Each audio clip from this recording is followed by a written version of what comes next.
மதுரை மீனாட்சி அம்மன் கோவிலை தாமரை மட்டை போல் கற்பனை செய்து கொண்டால் அதை சுற்றியுள்ள தெருக்களை தாமரை இதழ்களாக கூறலாம். மீனாட்சி அம்மன் கோவிலுக்குள் இருக்கும் சுற்று வீதிகளுக்கு ஆடி வீதிகள் என்று பெயர். கோவிலுக்கு வெளியில் முதல் சுற்று சித்திரை வீதிகள் எனவும், சித்திரை வீதிகளுக்கு அடுத்த வெளிச்சுற்று ஆவணி வீதிகள் எனவும், அதற்கு அடுத்த வெளிச்சுற்று மாசி வீதிகள் எனவும், அதற்கு அடுத்த இறுதி சுற்று வெளி வீதிகள் எனவும் மதுரை நகர் அமைக்கப்பட்டுள்ளது. உதாரணமாக கீழ் ஆடி வீதி, மேல் ஆடி வீதி, வடக்கு ஆடி வீதி, தெற்கு ஆடி வீதி.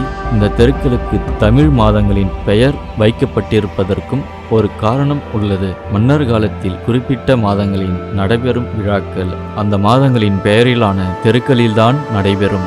சிவபெருமான் நடனமாடியதாக சொல்லப்படும் 5 முக்கிய தலங்களில் மதுரை மீனாட்சி சுந்தரேஸ்வரர் திருத்தலமும் ஒன்று. இது 50 சபைகளில் வெள்ளி சபை என்று போற்றப்படும் சிறப்புடையதாகும்.